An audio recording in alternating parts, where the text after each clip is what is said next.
I was very much struck by how the translation of the biblical writings jump-started the development of literacy across the entire world. Illiteracy was the norm. The pastor's home was the first school, and every morning it would begin with singing. The Christian faith is a singing religion. Probably 80% of scripture memorization today exists only because of what is sung. This is amazing. Here we have a Gutenberg Bible printed on the press of Johann Gutenberg. Science and religion are opposing forces in the world, but historically that has not been the case. Now the book is available to everyone. From Shakespeare to modern education and medicine and science to civilization itself. It is the most influential book in all of history, and hopefully people can walk away with at least a sense of that. In real-world, messy, ill-defined situations where there's real uncertainty, not risk. We've confused those two. Risk is you can assign a probability, right? But real uncertainty, these heuristics actually do really, really well. But they do make you prone to mistake. You take your loved one to the airport and you say all these euphemisms for don't die, like text me when you're there, safe trip, because you can easily imagine a plane crashing. And when a plane crashes, it's not a crash, it's a disaster. It's a tragedy. So the availability and the representative heuristics are getting triggered like mad, and then you get back in your car, the North American death machine, without giving it a second thought. And that's an act of self-deception, right? And it's a significant, you're not properly calibrating your level of affect and arousal to the risks you're facing. That's what I mean when I think the very things that, I can't get rid of the heuristics, because then I would face combinatorial explosion if I try and do the probability calculations. But and this is the no free lunch theorem, right? That's the complicating factor of how much of, so you might say, well, how much of suffering is due to the intrinsic nature of finitude, mortal finitude? How much is due to ignorance and inevitable blindness, and then how much is due to failure to hit the mark? And wisdom is about being able to differentiate those and properly calibrate your efforts to that differentiation.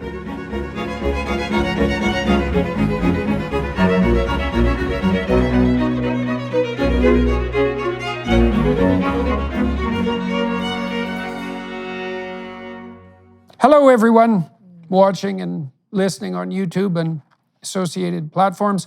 I'm here today in person, so that's nice, with Dr. John Vervaeke. He's a professor at the University of Toronto, like I am or was, depending on how you look at it. Our work has run in parallel for a long time, probably 20 years, maybe longer than that. And we had a lot of students at the University of Toronto in common. And we've had a lot of discussions on YouTube. John and I are both interested in this issue of relevance realization, which is a very abstract way of pointing to something extremely fundamental, which is the fact that certain things announce themselves to your perception as primary. Things attract your attention and attract your focus. And that's a great mystery. It's an immense mystery.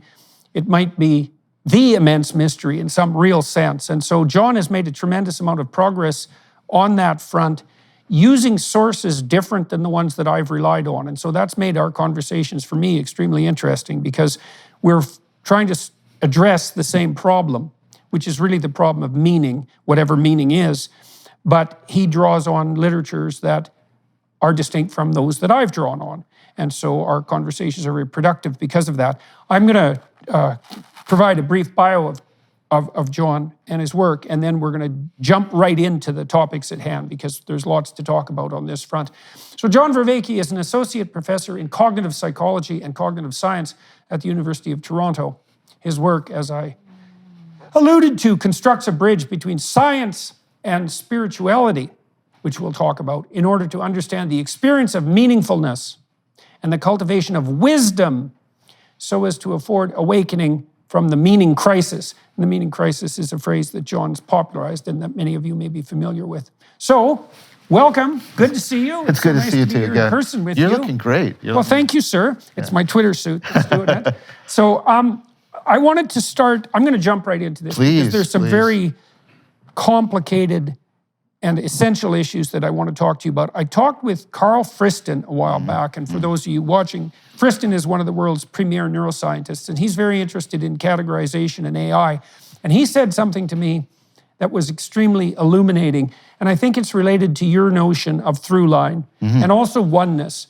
Because one of the questions John's interested in, by the way, is what is it that allows us to presume that any given thing is one thing, especially when it's made out of parts, and what does it mean for two things to be similar or identical, given that they're separate? And so all of this is lurking in the background as problems that need to be solved. So Friston is very interested in the use of cognitive categories to constrain entropy. And so entropy is the proclivity of things to move in multiple directions, I would say. And I've always construed entropy, regulation and constraint as constraint of negative emotion.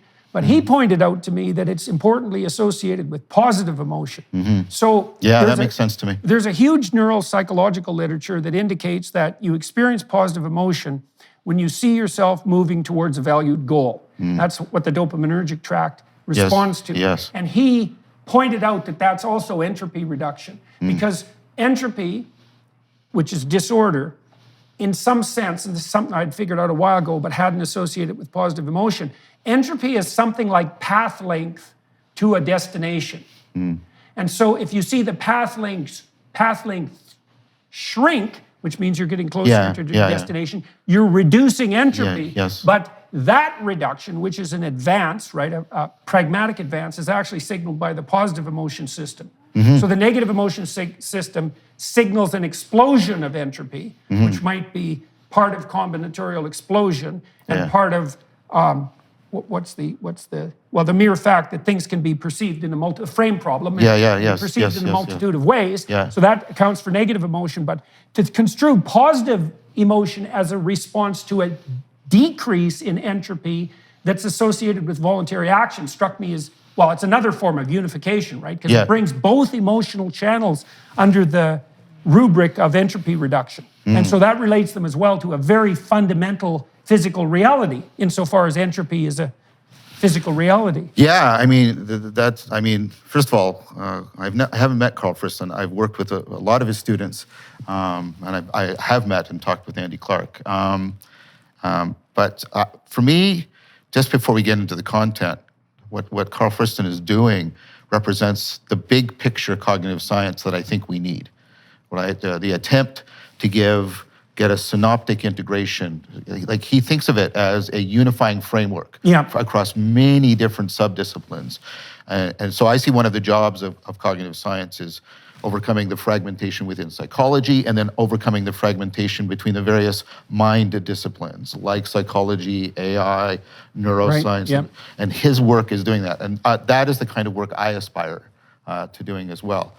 So first of all, I think that's really important. I would argue it's not the sole cause, but I would argue a contributing factor to the replication crisis is the fact that we're overprivileging innovation as opposed to integration in psychology. So what we're getting is these very narrow, very almost effect specialized. I have a theory about this effect.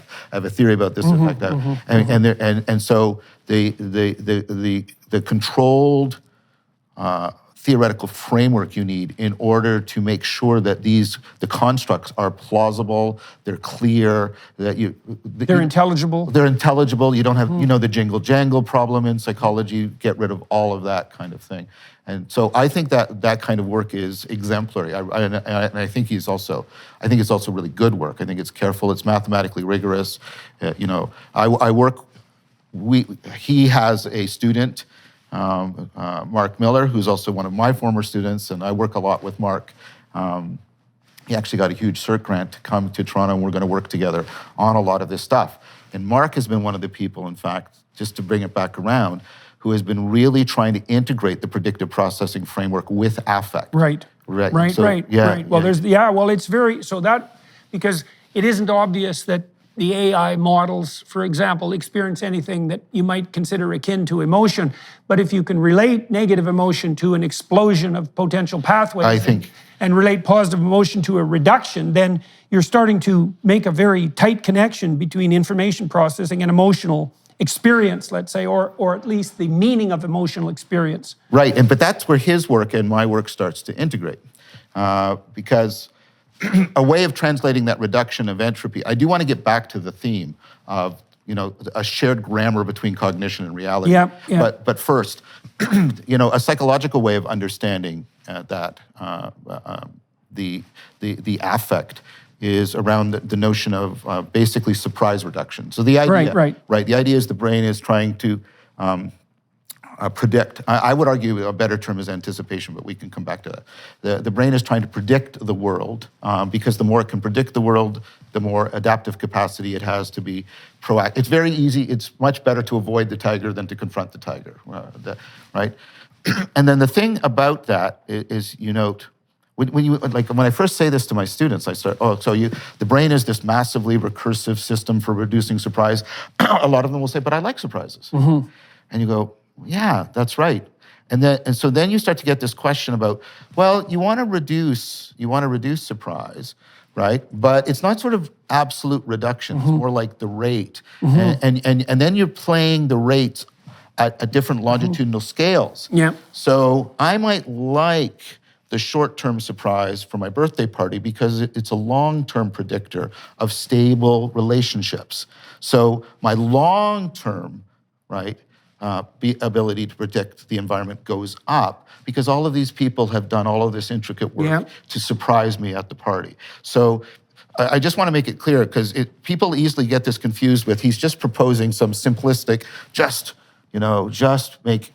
reduce surprise across the board. So then you get this very... It's accidental surprise in some sense. And I know that's not a complete solution to the problem either, because some accidental surprises are positive, but we're much happier about surprise if we encounter it voluntarily. And then there's a rate problem there that's proportionate to something like depth, and that's associated with the phenomenon of meaning as well. Yes. So let me take Frith's argument apart a little bit more, because I asked him a very specific question.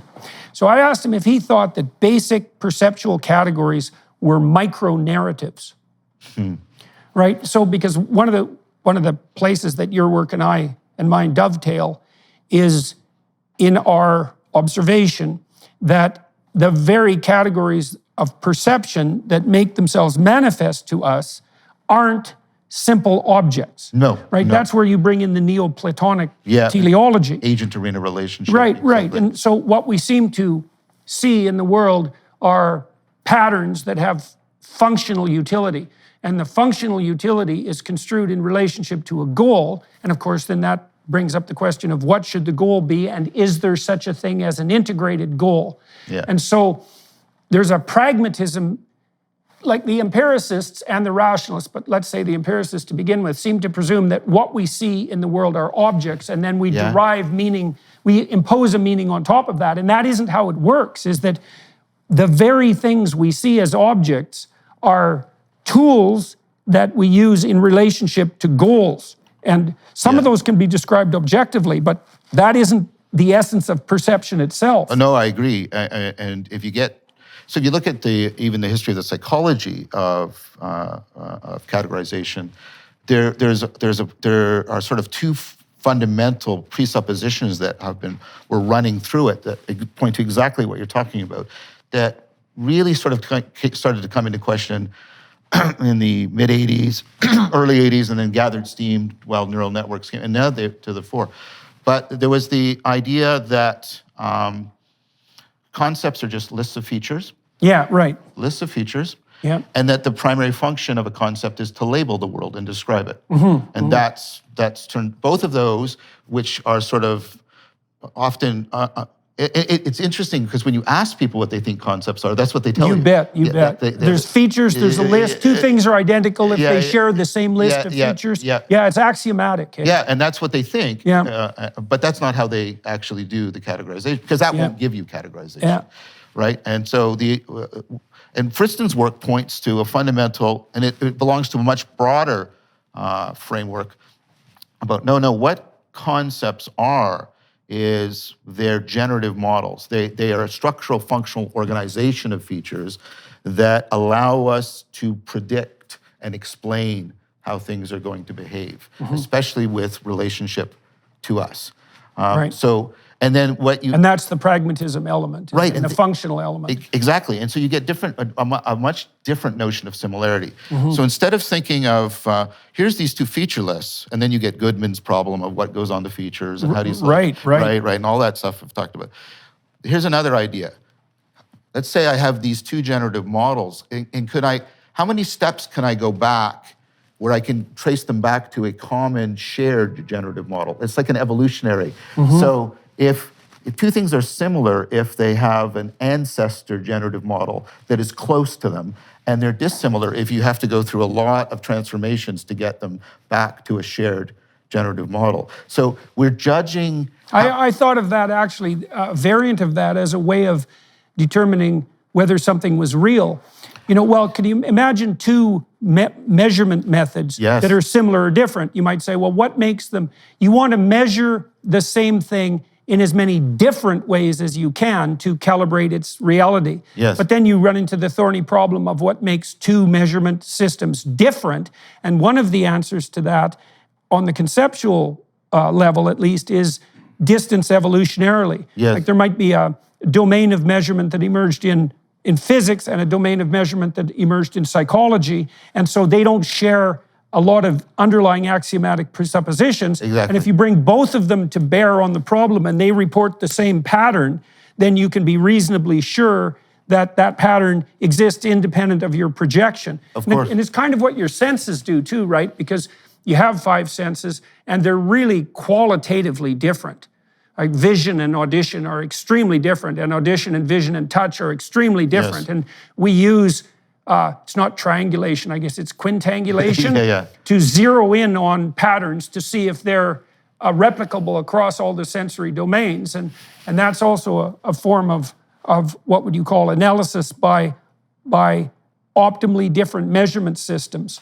Okay, and then that is a way, and that connects to research and work I do, that can help to supply the missing normativity for pragmatism. The problem with pragmatism is they had this very nebulous concept of utility, which was very hard to get any sort of normative guidance. But what you just described, this goes towards a lot of the literature, I'm sort of punning here, that's converging on the notion of plausibility. Now, there's 2 senses of plausibility. One is just a synonym for highly probable. But another is when we invoke things like, say, that makes good sense, or that stands to reason, right? Yeah. Oh, yeah, I get that. Yeah. Those kinds of judgments. And what it's turning out is, what you're getting in plausibility is, half of plausibility is that. Like you said, when you have convergence from many different, and they converge to the same source.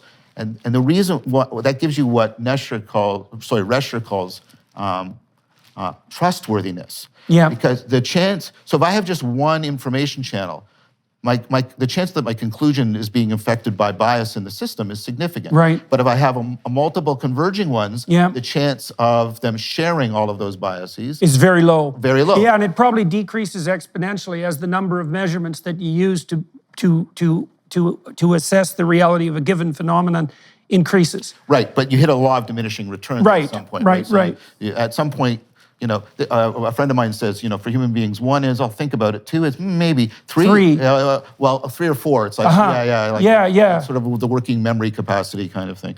Right. But that's not all you want for plausibility. You also want the thing here to have that structural functional organization. You want it to not just be a feature list. You want it to be a generative model, things that can predict counterfactuals, because what you want that construct also to do is you want it to be able to go in to many different domains and find and formulate problems well. So it has to have this elegance. So it has convergence. So that would be multi aptness.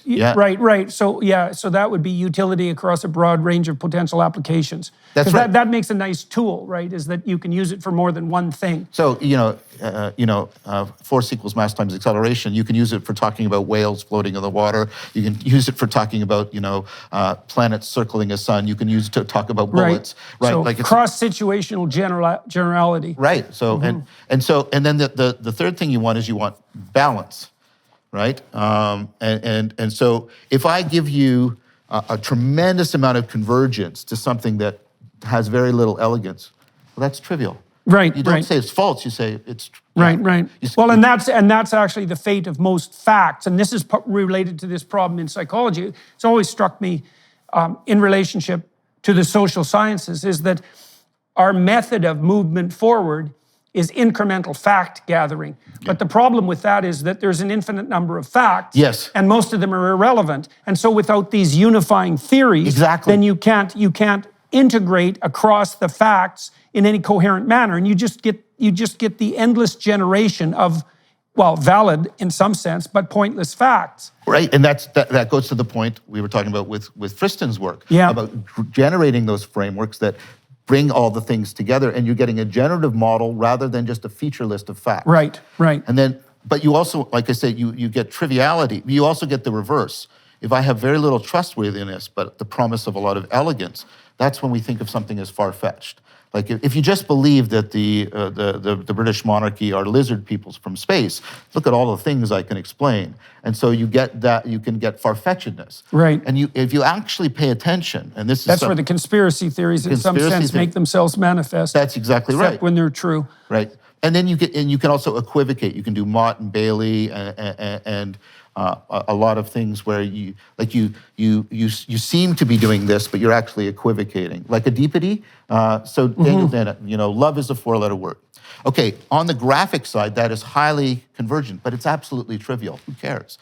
But then you think that they're not talking about the grapheme, right? You think they're talking about the concept of love, so you equivocate, and then you think something important is being said about this phenomena that ramifies for your whole life. So you've got convergence to a triviality that then equivocates to something that's profound, that would promise, but there's nothing being said when you say love is a four-letter. Like, how is that sort of proving that love is an inconsequential phenomenon? Of course not, but it sounds. So you can get all kinds. I'm trying to show the way the plausibility machinery just gets misused and misled pervasively in our culture. So you want that balance. The current administration's New Year's goals are to tax, spend, and turn a blind eye to inflation. If this is at odds with your goals, if you're tired of the government playing games with your savings and your retirement plans, then you need to get in touch with the experts at Birch Gold today. For over 5,000 years, gold has withstood inflation, geopolitical turmoil, and stock market crashes. With help from the experts at Birch Gold, you can own gold in a tax-sheltered retirement account. Birch Gold makes it easy to convert an IRA or 401k into an IRA in precious metals. Just text Jordan to 989898 to claim your free info kit on gold, and then talk to one of their precious metals specialists. Birch Gold will hold your hand through the entire process. Text Jordan to 989898 and protect yourself with gold today. With an A+ rating with the Better Business Bureau, thousands of happy customers, and countless 5-star reviews, you can trust Birch Gold to help protect your savings. Text Jordan to 989898 today.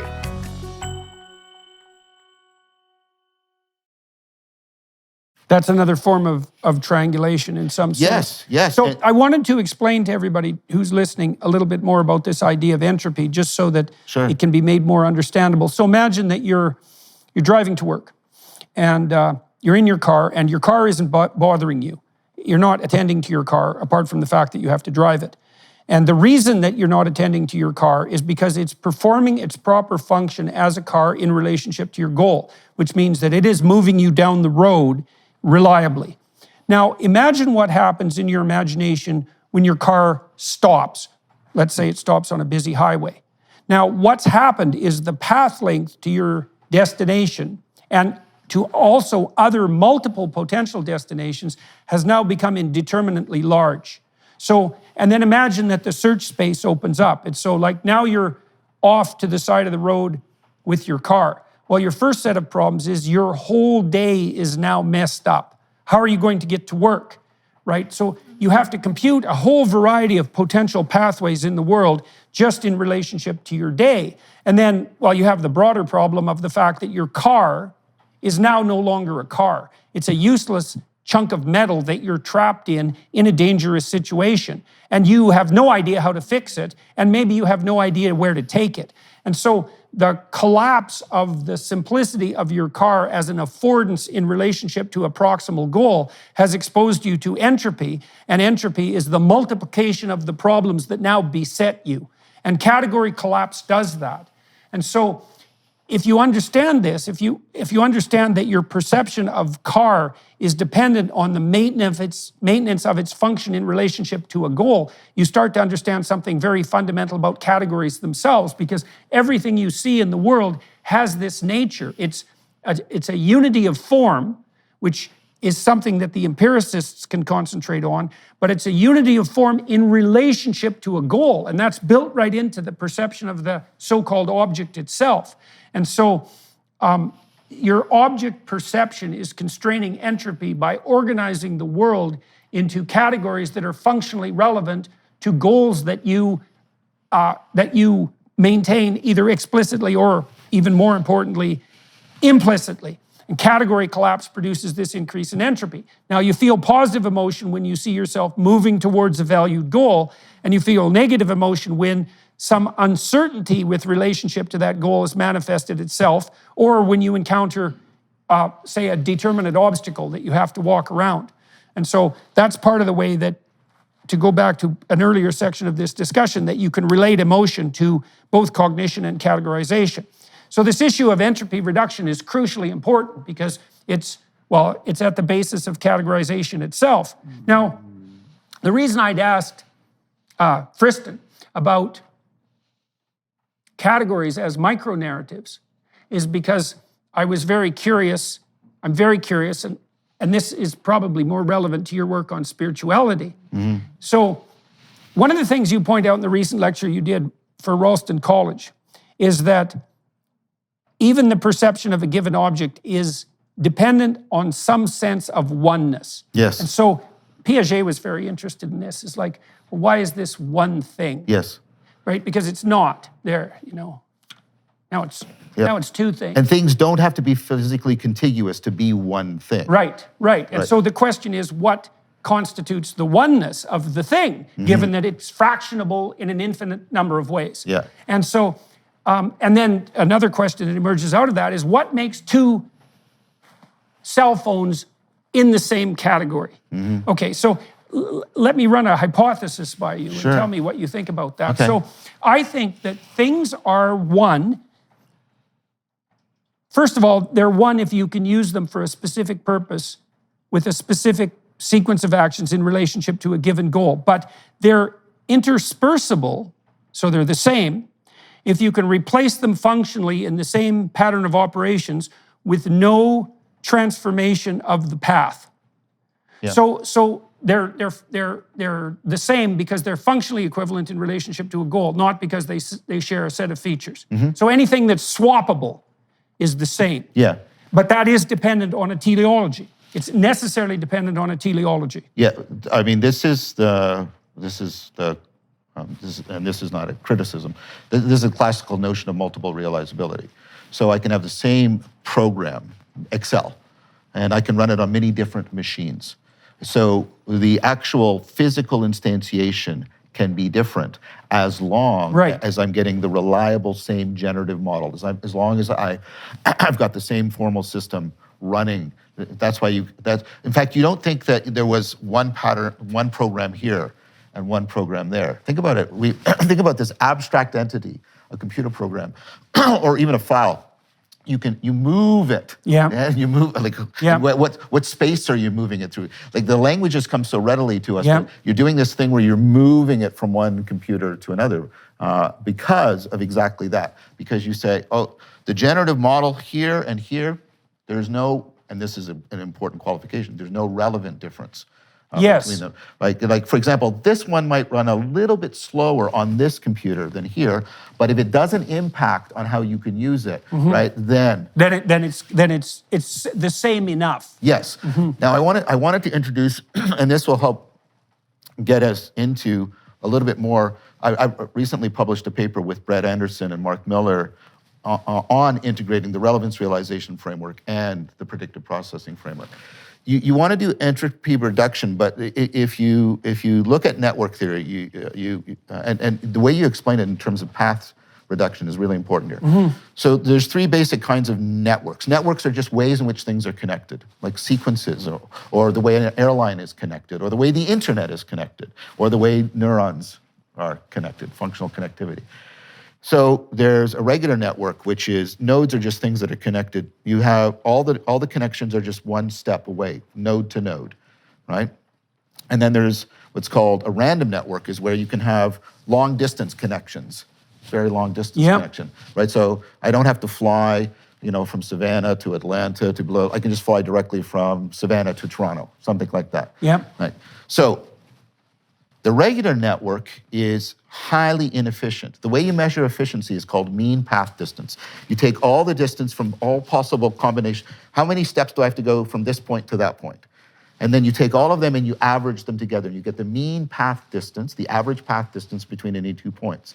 In a regular network, it's very, very high. You have to go through a lot of steps.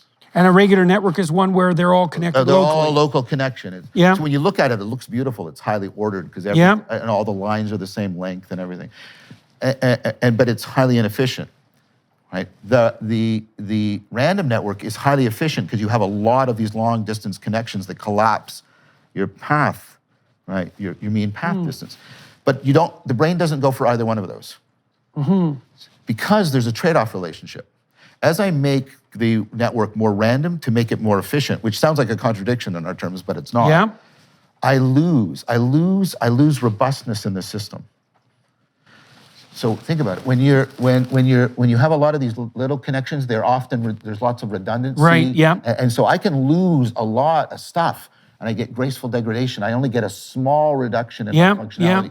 I have this random network. I can take out one link, and entire nodes can become isolated from each other. Right, so that's the danger of efficiency versus redundancy. Well, and so what the brain does is what's called small world networks. So a small world network is mostly regular, and then one or two long distance connections. So I've pointed this out before. And is that associated with the manner in which the cortical columns organize themselves? Because there's a lot of micro connections within cortical columns that are very fast and efficient, and relatively sparse connections between cortical columns. The cortex, by the way, the cortex is made up of these cortical columns, which are replicated units of about, I think it's 100,000 neurons each, with 10,000 connections per neuron, something like that. And then that structure is replicated. That makes up the cortical sheet. So, I mean, everything we're talking about right now is in one sense controversial. There's lots. I'm not saying anything that doesn't have a lot of good empirical evidence for it, but we're relying on technologies that are still like fMRI and dense EEG that don't give us the kind of precision. So I want to say that I'm not saying anything ridiculous here, but I don't want to claim we've concluded. Subject to revision. Right. But it looks like the brain is organized at multiple levels of analysis, not only top down, but back front and in out in small world network formation. And here's some really interesting things. So you give somebody propofol and you take them into unconscious, the brain will go from being a global small world network it'll break up into small local regular networks.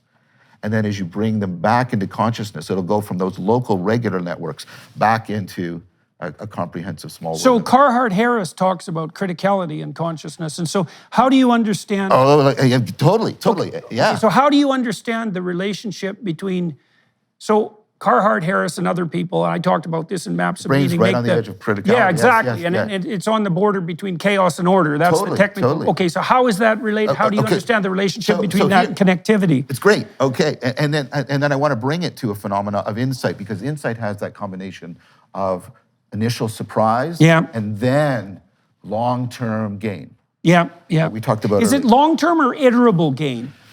It depends. I mean, you can have a systematic insight. You can have the kind of insight that Piaget talks about, where it's not an insight into this problem, it's an insight into a system.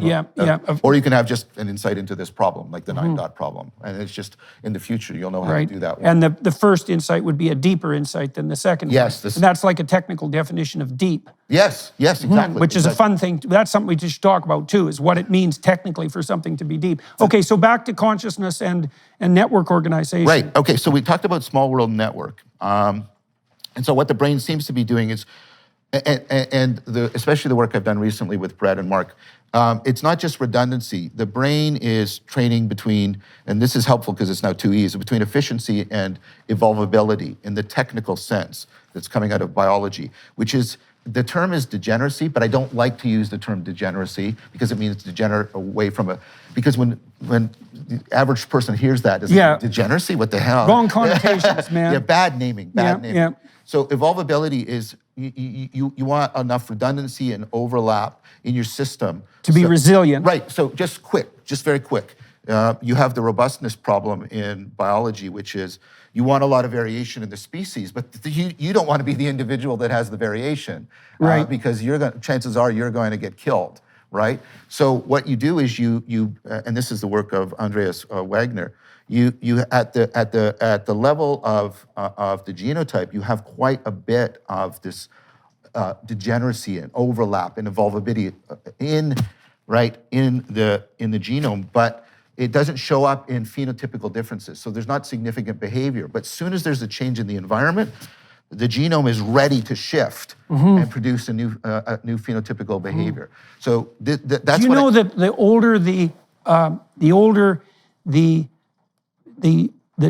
gene structure that codes for morphology, the less likely it is to avoid correction if it's mutated? Yes. Yeah. Yes, that's a relatively new finding. Eh? Yeah. So it looks that even at the mutation level, that biology will play with the fringes but leave the center intact. So mutations are basically random and they can occur anywhere in the genome, but if it's a fundamental element of the genome, the error correction systems replace it back to exactly what it was. Yes. So I think that's analogous to this issue we're getting at in terms of optimized learning.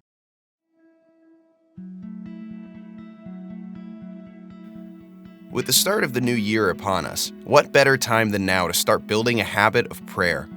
Just like physical exercise, daily spiritual exercise is critical to your well-being, especially in a world where attacks on faith and religion are happening all around us every day. Hallow, the #1 Christian prayer app in the US and the #1 Catholic app in the world, helps you maintain a daily prayer routine. It's filled with studies, meditations, and reflections, including the #1 Christian podcast, The Bible in a Year. Download the app for free at hallow.com/Jordan. You can set prayer reminders, invite others to pray with you, and track your progress along the way. Make this year your year for spiritual growth and peace. Get an exclusive 3-month free trial at hallow.com/Jordan. That's hallow.com/Jordan.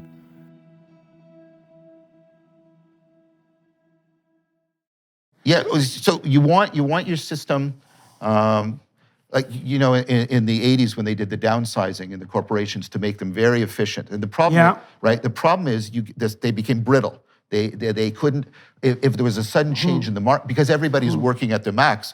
Well, Bob, can you do this as well? No, I'm sorry, I'm working. There's no evolvability in this system. And so there's a lot of work coming out now that natural selection doesn't just select for traits, it selects for the meta trait of evolvability. Because if you and I are basically equal and we have more evolvability, as long as the environment's stable, nothing's gonna, differentiate us. But if there's a sudden change in the environment, I'll get what's called, I'll get the innovator advantage. I will evolve faster, and then I will go into the new niche. And I might not be optimally fitted for that niche, but I will propagate and fill that niche so much that it's hard. That's general cognitive ability. Yes. Okay, so what you're doing, now back to self-organizing criticality. So what you're doing is, and this goes to a paper I published with Leo Ferraro way back in 2013. We actually talked about this at one point. You used to have the metapsychology group that eventually came into publication. So by the way, thank you. Good. So again, subject to revision, but what looks like happening, what the brain is oscillating between two different states.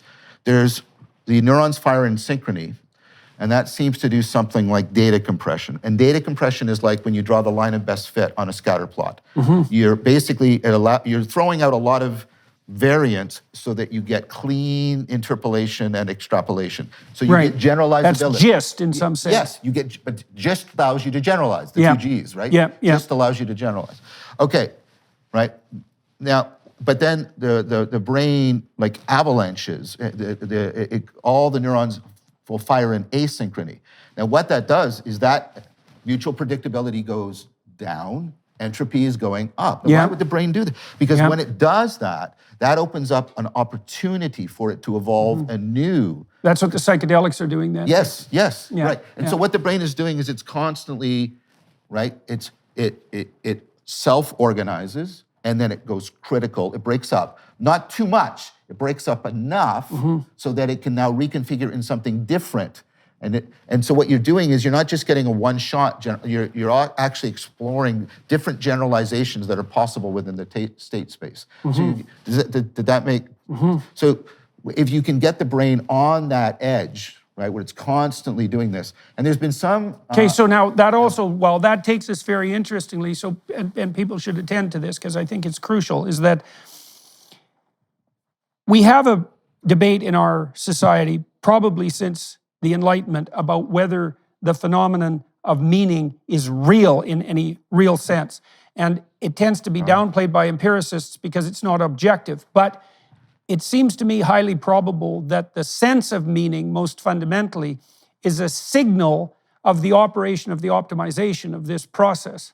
Is that right? Is that we want to put ourselves on the edge where things are predictable enough so that we get what we need and want, but so that at the same time we're expanding our adaptive competence in a variety of domains simultaneously. Exactly. Right? And I think meaning, so here's a way of thinking about this existentially. So imagine that you're pursuing a given goal, whatever it is. Maybe you want to get married, you want to have children, and then you think, well, who the hell cares in 100,000 years? What difference is it going to make anyways? And then all your motivational energy is drained out by that sort of nihilistic thought. Now, one thing you can think in relationship to that is, well, that nihilistic thought is accurate because that's a superordinate time frame, and if you had any sense, that's the time frame across which you would evaluate things, and you just have to pay the price of the meaninglessness of your life. Or you could say, well, wait a second, if I'm pursuing a goal and I use a frame of interpretation that renders it amotivational, one possibility is that I'm using a counterproductive frame of reference, and that's actually what my nervous system is signaling to me. So one of the discussions we could have is like, is it reasonable epistemologically and even ontologically to use your sense of deep meaning as a guide to optimal functioning in the world? Like, I think it's the instinct that is literally that guide. So I think there's like 17 things I want to say. That's really powerful. First thing, I think Thomas Nagel is right. Nihilism is not generated by argument because the arguments are actually technically not valid. So if someone says, well, 100,000 years from now won't matter, it's symmetrical. What's happening 100,000 years from now doesn't matter to you. Right. It has no normative demand. Right. Why is that? Why is that a relevant fact? Exactly. Yes. Because you're making an implicit presumption that the wider time frame is the approach. Exactly. So that's the first point, right? And so for him, and I agree with him, it's not a matter of a propositional argument. It's a matter of you haven't learned how to properly integrate your different perspectives. Your immediate first-person perspective, the cosmic, and this is what I think things like 4E cognitive science and Neoplatonism are about. How do we properly cultivate the virtues for managing and improving the relationship between our perspectives? Yes, that's the Jacob's ladder problem. Yes. So that second thing is, and this goes towards, and this is something you and I have both talked in common, and we have in common, we've talked a lot about, and I was privileged to work with John Kennedy, is the notion of, real relationship. Gibson's notion of affordance is a crucial one, right? Is that, no, let's go to biology and adaptivity. Is adaptivity in the organism? Of course not. That doesn't make any sense. Is the great white shark adaptive? Well, not if you put it in the Sahara Desert. It dies. Like, is the adaptivity in the environment? Well, that doesn't make any. It's a real relationship between. It's the way they're really coupled, and there are real couplings that make a real difference, right? And so we have to get away from. We have to get away from that Cartesian exhaustive. The problem with the Cartesian exhaustive divide is it gives you nothing that relates the subjective to the objective, right. Which means truth is not possible. Well, it also means that meaning evaporates in some real sense, because it's reduced to the subjective, and then that's reduced to the arbitrary, and then that just disintegrates. And that doesn't work because, well, I don't think it works biologically either, because meaning does appear to me to be something akin to a profound instinct. And even from an objective perspective, you have to make the supposition that an actual biological instinct is real. And so the idea of the object eats itself in that regard, in some fundamental sense. This is kind of the argument that I always tried to have with Sam Harris. It's like there's a contradiction between the Darwinian notion of reality and the Newtonian or Cartesian idea of reality. Well, because there's a reality that has something to do with this notion of fit, right? Fit. Of relationship between the subjective and the objective. Right, and the Newtonian and the Cartesian are formal systems. Darwin's theory of evolution is the first significant and important dynamical systems theory within science, in which the self-organization of the system and its coupling to the world are constitutive of the kind of entity it is. Right, well, including as entities of categorization and perception. Yes. Now, let's go back to the adaptivity and the self-organizing. So the self-organizing criticality, think about what it's doing. Think about how it is Darwinian, right? So you get the avalanche, that introduces variation, and then you get the compression that selects from it. And then a new variation, so what the brain is doing Mike, is it's implementing the same grammar by which biological evolution across species are fitting them to the environment. Your brain is doing this self-organizing criticality that is constantly evolving your adaptive, your cognitive adaptive fit to the environment. Okay, so that's also why, just to point out to everyone, that's actually also why zero-sum economic models are false, is because the zero-sum economic model presumes a fixed reality in relationship to affordances. And there is no fixed reality, and the way that we've superseded the limits to growth in perhaps not an absolute sense, but in some very important sense, is that we do have this capacity. I think it was Alfred North Whitehead said that we can let our ideas and concepts die instead of us. Right, and so we can, you might say, well, it's a zero-sum game, economically speaking. There's only so much that you and I can share. But there's an implicit part of that argument, which is, well, given the manner in which we've structured our relationships and the environment, that might be true. But then it's an open question. How much restructuring of those a priori axioms can we do? And the answer is, well, an indefinite amount. We're unbelievably good at that, and we can do more with less all the time. So I agree with that,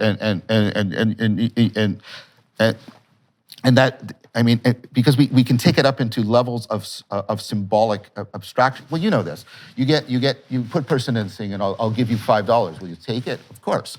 Now you put them in this situation. I'll give you $5 and I give you $10, but you only get to keep your 5 if you let him keep his 10. And most people, I don't want it. Even though they could get the $5, they don't want to belong to the system that is right. So they move up a level of abstraction. They don't want to participate in what they see as perceived unfairness. Well, and that's, I think, because they're playing a metagame in that situation, right? And what I was going to say is, like, the degree to which we can abstract the metagames we're playing in. I don't know of any formal argument that says it stops at this level. To go towards your point. Now, bring it back one more thing around. So the brain is evolving. It's, and I think this has a lot, this is what basically is going on in relevance realization. You can see it in your attention. You know, default mode and task center. Default is making you mind wander and you introduce variation, and then task focus selects, and then you vary, you kill off most of the variations, but some of them come in because you mind wandered enough. You can do this. Stephan and Dixon, you give people a problem, like an insight problem, and they're impassing, they can't solve it.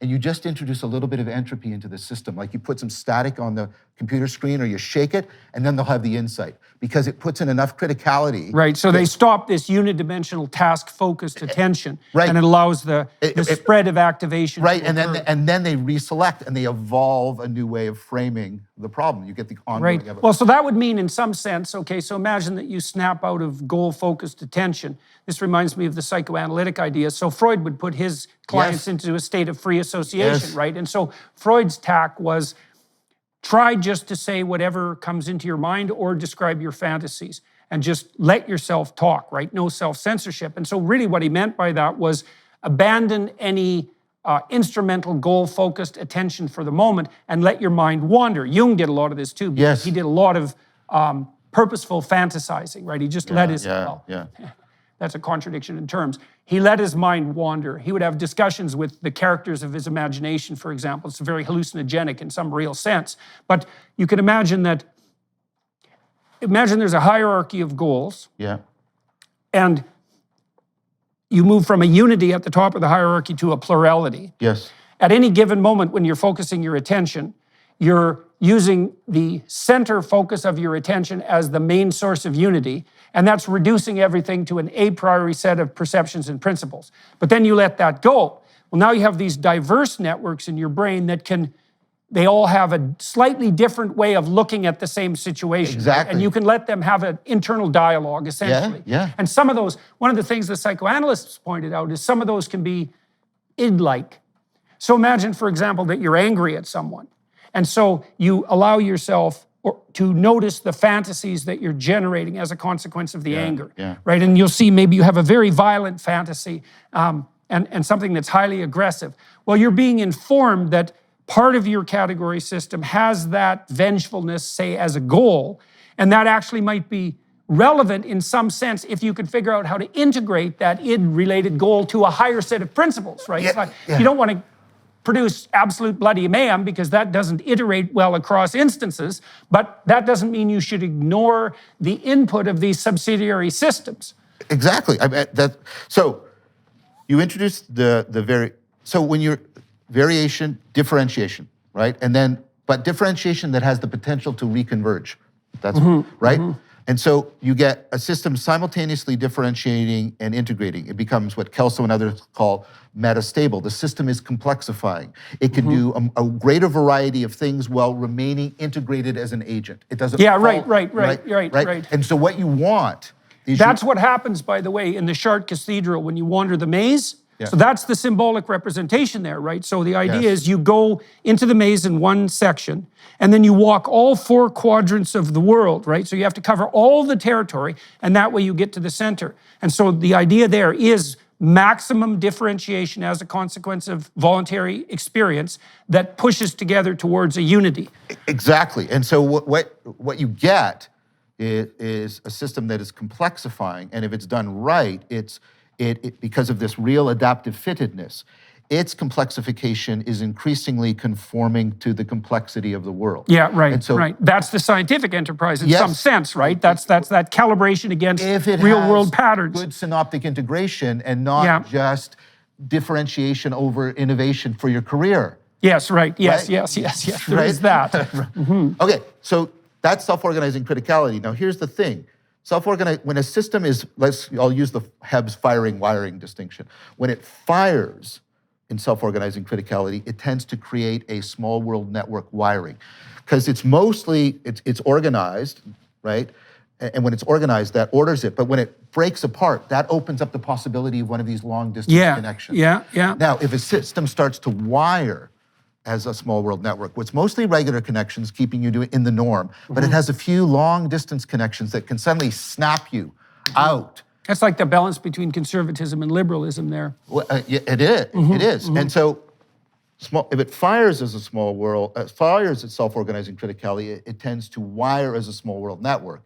And if it wires as a small world network, it tends to fire as self-organizing criticality. So these two things can actually mutually inform each other. And so if you can get it right, you can be organizing your brain so that you make it more capable of this evolving of framing. And as you get better at doing that, that will tend to reinforce you organizing your brain. So there's a real possibility here for people to do that, right? To get that sort of reciprocal opening of a virtuous cycle going on. And it's interesting that we have two different, we have that self-organizing criticality theory of insight. So insight is you have to break out of an inappropriate frame. That's the criticality, and then it reorganizes into the better frame. You do that evolution. But Schelling has... And better would be something like both efficient and capable of performing a broader range of actions. That was like a Piagetian description of what constituted a better theory.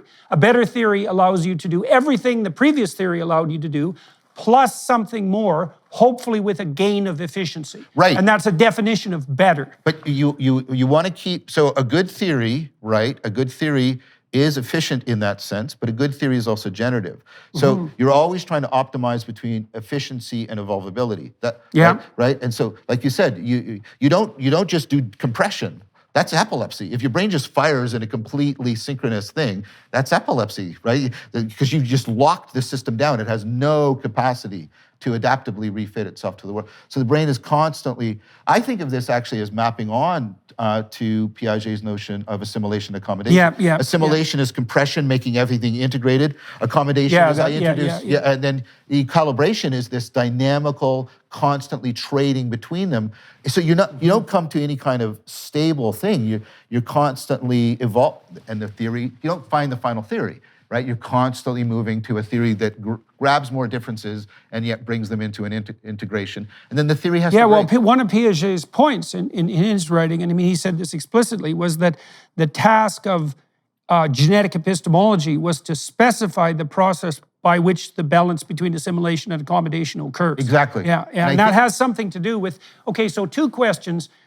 So we've already put forward the hypothesis that the instinct for meaning is something like a marker for the proper expansion and organization of the category system, of the brain itself, and maybe even related to health. But then there's another interesting thing that Carhart Harris and people like him have been concentrating on, which is that the phenomenon of consciousness itself, which is being itself in some real sense, insofar as you have to be conscious of things for them to be, is like, I still don't understand how this gets us out of the so-called zombie problem. It's like, why is it that consciousness itself and this sense of being is associated with operation on this meaningful edge? Okay, and that's a great question to ask, right? Because I've already said there are relationships between small world network formation and how conscious you are.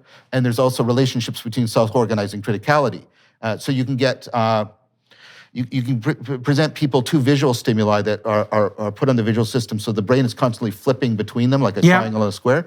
And what you can see is self-organizing criticality moving between areas as the brain is flipping in consciousness between the triangle and the square. Right, so two different patterns of perception, each associated with their independent consciousness. Okay, so here's, I've been alluding to that. I think a lot of this stuff is how we're implementing. If I can put one more piece on this, I can get to your consciousness. Okay. Let's go back. That's worth it then. I'm willing to wait around for that. So you're trying to do, predictive processing, and they pick up on Hinton's insight, and then Friston has it too. The brain doesn't try and predict the world, it tries to predict itself in its interaction with the world, which is this really profound idea, right? And prediction, this is why I say a better term is anticipation. It's not just predicting, it's attempting to complete. So, right, it's trying to predict its own. Also something, by the way, that's the problem I've always had with the prediction models is there's a cold cognitive element to it, because we really want to have happen in the world what we desire. So it's not just cold prediction. Right. And this is a slogan I've been putting. Relevance realization is not cold calculation. Right. Okay. I didn't know you had formulated that. Yes. So predictive processing, you're doing all this stuff, but the question, and you've bumped into it already, is, well, what do I predict? Right? And you can't do initially teleological answers because they presume, right, that you've got some capacity to represent the environment. So you have to. There's a long argument here. I'll just sort of deke around it. What you have to do is you have to have the system has to have an internal way of deciding which error signals and generative models, it's going to prioritize. Right, yes, it certainly needs that, yes. Right, and so that's called precision weighting within predictive. And their theory of precision weighting is explicitly that is what selective attention is. And this maps onto the models of a lot of, like Watson and others, that what attention is it's this really nested dynamical prioritization thing, and it's constant. It gives you this flowing salience landscape, right? That's what attention is doing. Okay, so where in the paper that Brett and Mark and I published is you got predictive processing comes down to the centrality of this precision weighting. And then you get Clark in 2017 saying, well, that's task relevance. And then, then we're back to the relevant. But what's happening is the convergence is relevance realization says, what you're actually doing is you're doing something like this. Evolution, and what evolution, that cognitive evolution is doing is it's finding these important trade-off relationships between efficiency and evolvability, between exploiting the here now and exploring the there then, between being at the level of the features, zooming in, and being at the level of the gestalt, between looking out into the world and stepping back and looking. And so so you can think about each one of these as a domain of opponent processing, right? Like in your autonomic nervous system between the parasympathetic, and then you have this, and there's meta opponent processing. All of the opponent processes are also pulling in. And so you get this multi-dimensional state space that here. So that's like a hierarchy of dialogues. Yes, and they're all intersecting. And so the idea was that is primarily what's coming out in the predictive, that's how. So, that's how precision weighting is working. It's basically doing this multi-dimensional opponent processing, this multi-dimensional complexification, this multi-dimensional evolution of your adaptive fit. And then the two models come together and they fit together. And it's like the marriage between Darwinian natural selection and Mendelian genetics. The two theories just dovetail and come together, and they converge on a solution to the frame problem. We'll be back in one moment. First, we wanted to give you a sneak peek at Jordan's new series, Exodus.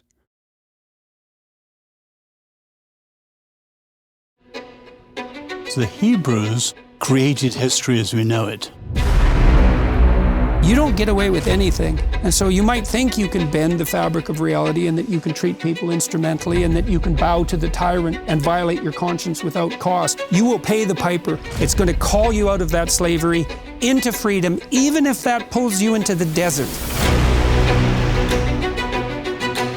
And we're going to see that there's something else going on here that is far more cosmic and deeper than what you can imagine. The highest ethical spirit to which we're beholden is presented precisely as that spirit that allies itself with the cause of freedom against tyranny. And yes, there exactly. Is that I want villains to get punished. But do you want the villains to learn before they have to pay the ultimate price? That's such a Christian question.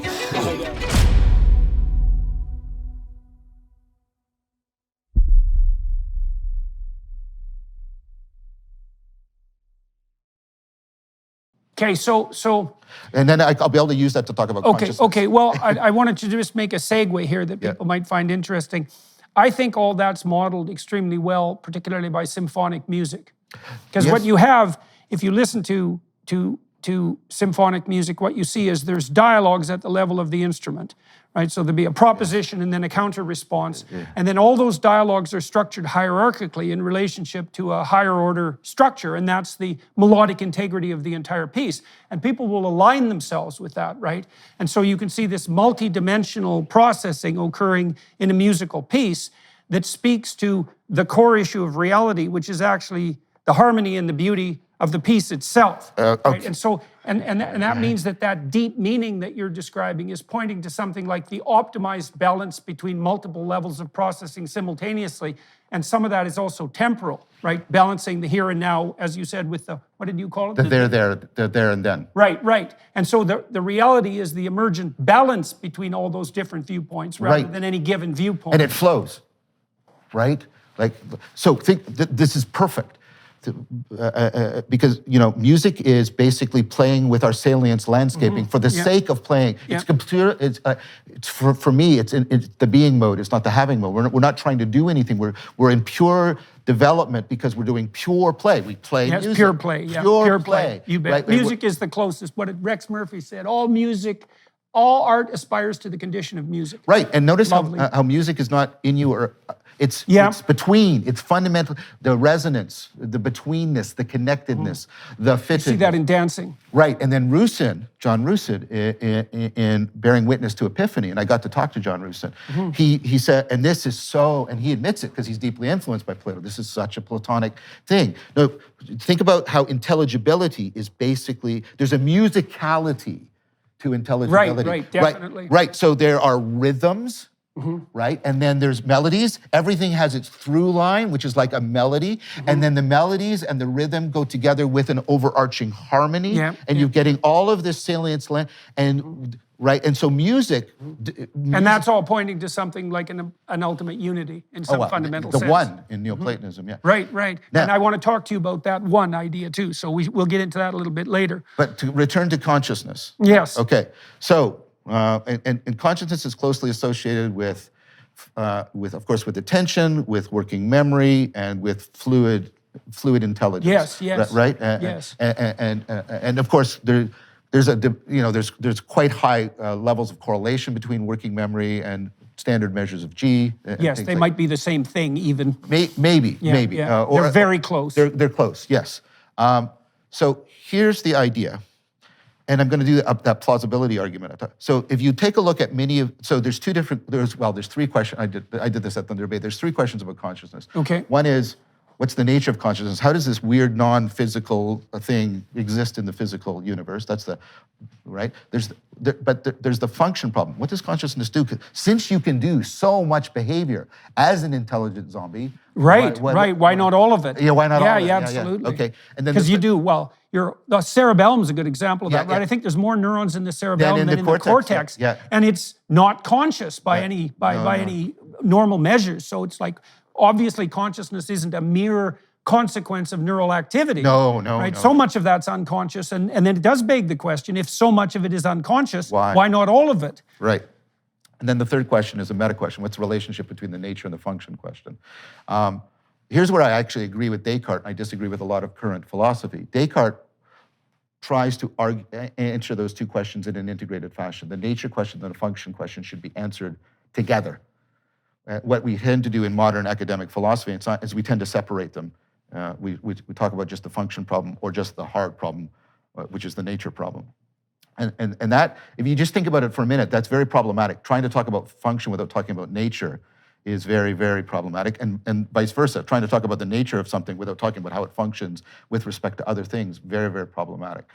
There's a longer argument there. I'm just giving you the gist. So you want to but if you take a look, right? If you take a look at some of the leading theories, let's take the global workspace theory, for example. And what's the function of consciousness in the global way? So the idea is your consciousness is something like your computer desktop, and your unconscious has all the files. And what consciousness is I can bring anything onto the desktop and I can manipulate it, and then I can broadcast it back to whatever I need. Right. And you can, you update your unconscious doing that too, right? Because part of what consciousness does seem to do is to assess faulty unconscious actions, recalibrate them and rejig them. So consciousness is this thing that moves up and down the hierarchy of unconscious and regulates it. Right, but here's the thing, and this, of course, is the frame problem. You can't check all of the possible error, right? That's definitely a problem. So, and this is, I'm not imposing this on Bars. Shanahan and Bars, right? And Bars has explicitly argued. Shanahan has gone on, and Shanahan's important because Shanahan is literally the person who writes the Stanford Encyclopedia article on the frame problem, right? And so they argue that one of the functions of consciousness is to help solve the issue of relevance realization, the problem of relevance. Now, I don't think their solution works, but that's not the issue. They're saying, look, the function of consciousness is to do enhanced relevance realization. Then you look at the work of Bohr and Seth, and they say, well, what's the function of consciousness? The function of consciousness is like, and think about the relationship to working memory. It's to reorganize and restructure, like chunking, so we can, right? But then and why? When do we need that? Well, we need it in situations. Compare when you can drive your car like a zombie and when you can't drive your car like a zombie, right? When I need consciousness when something axiomatic has moved. Well, yes, and it cashes out in this way. The problem I'm facing is now ill-defined rather than a well-defined problem for me. The problem is messy. There's sudden. That's a path length multiplication problem. Yes, and right there's novelty. There is now stuff that I was previously able to discard as irrelevant error that I can't discard as irrelevant error anymore. So and that would be associated with the fact that you'd have an automatized solution to whatever set of problems was making themselves manifest. That's right. You don't have to attend to it because you've already taken it into account. Even your perceptions has taken it into account. You can allow a lot of little regular networks to run it. Yes, right. But now I get into this situation and I need to go into, right, a small world network. I need to have the system. I need to evolve and enhance my relevance. That's why you get a flash of consciousness when you have insight. You actually get that. And so you get that. Yeah, or when something goes wrong. Yes. Right? It's like, that's consciousness. It's like, who wants that? But okay, so, and there's a longer argument here, but you can take a look at, Clearman's radical plasticity hypothesis, Tononi's integrated information. Basically, they all converge on what consciousness is doing is its higher order relevance realization, which of course is what working memory is doing. Like the stuff that our colleague Lynn Hasher was talking about at work. It's not just Miller's holding space, because that doesn't really account for why chunking is so important. No, it's functional. It's sort of the last ditch survey of how good is my relevance realization before I commit to action in the world, right? I think salience is actually just relevance to your working memory in that fashion. So the functionality, okay, so let's say that there's a growing convergence, remember plausibility, from many different people onto the function of consciousness is higher order recursive relevance realization. Your unconscious has done some preliminary relevance realization, and then you do the, yes, but this is the demanding, and you ratchet up the relevance realization. Is that plausible? Okay, now if you give me that, right, I can start to talk a lot about the phenomenology of consciousness beyond the functionality. But I need to make a distinction. I need to make an important distinction that has not been, well, I would argue hasn't been made very well, and therefore there's a deep equivocation and confound. You need to make a distinction between adjectival qualia are the felt experience things. You need to make a distinction between the adjectival qualia and the adverbial qualia. Adjectival qualia are greenness, blueness, the ones that philosophers love to talk about. Adverbial qualia are things like here-ness, now-ness, togetherness. Now you say, well, why would I ever need that? Okay, so Politicians work. Why are those adverbial? Because they're modifications of how you are connected to the world. They are not specific properties. Okay, so does that correspond to a noun? That's a noun-verb distinction in some sense. Right. So it's what things are versus the different. What would you say? Modification qualities of their function. How they could co-emerge in being and in your consciousness. So let's talk about two pieces of empirical evidence that support what I'm saying. I'm not just drawing this as speculation. One is, and I've been in this state, and it's widely reported, many different people across many different variables, culturally, history. You can get into what Foreman calls the pure consciousness event. So you're not conscious of anything. You're not even conscious of consciousness. You're just purely conscious. It's. Remember when we talked about you can step back and you can step back until you can't step back any further because you'd be trying to step back in consciousness into unconsciousness, right? And in the pure consciousness event, there is no greenness, there is no blueness, there is no blackness, there are no objects, there are no things. But you don't black out. What there is there's a sense of here-ness, but it's pure here-ness, eternity, right? And presence, I should say.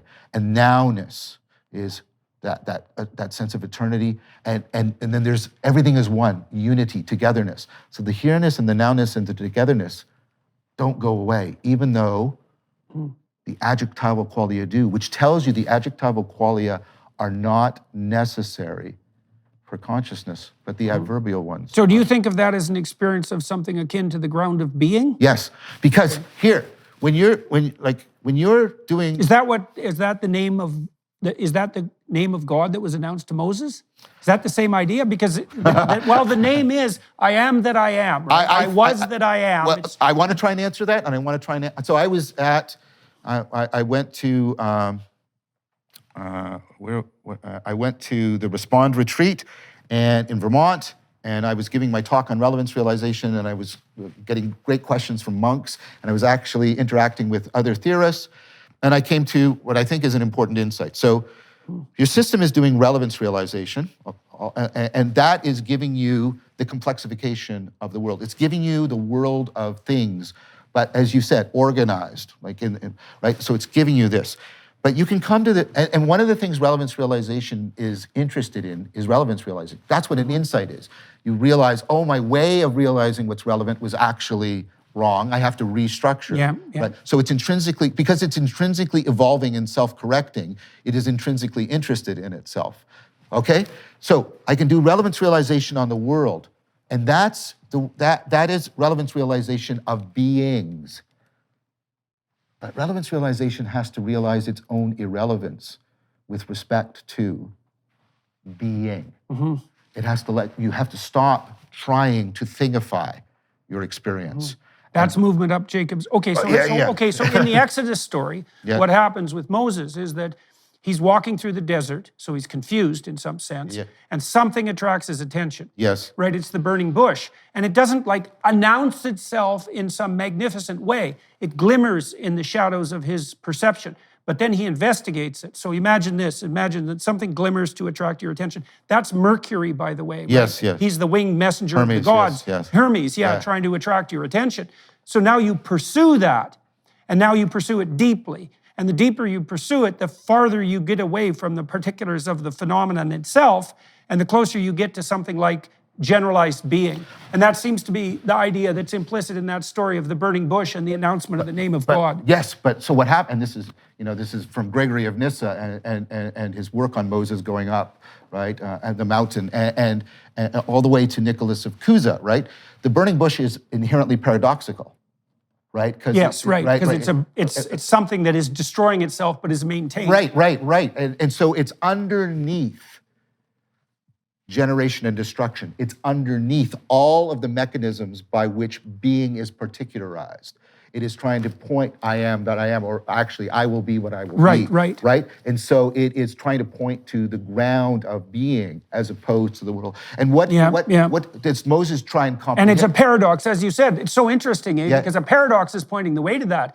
That's sort of, you talked, I think, in your lecture at Ralston about the idea that the parables in the New Testament are basically Zen koans, right? They're paradoxes that are designed to produce a state of insight, and that's the grip of imagination by relevance realization and a pointer to something that's beyond at the same time. Exactly. You get gripped by the paradox. And does Moses try to comprehend it? No, he takes off his shoes and he goes into reverence. Right. That's why he takes off his shoes. Yes. Because he knows he's standing on holy ground. And so the attempt to name is abandoned. Even that doesn't mean you stop naming. It's ridiculous. Yeah, well, that would be the abandonment of sanity in some real sense. But there's a moment when the relevance realization, can point to its own irrelevance when you are trying to not grip anything. You're trying to be opened to the ground of everything. Right. So that's how I would answer. And the utility, so now the utility of being open to the ground of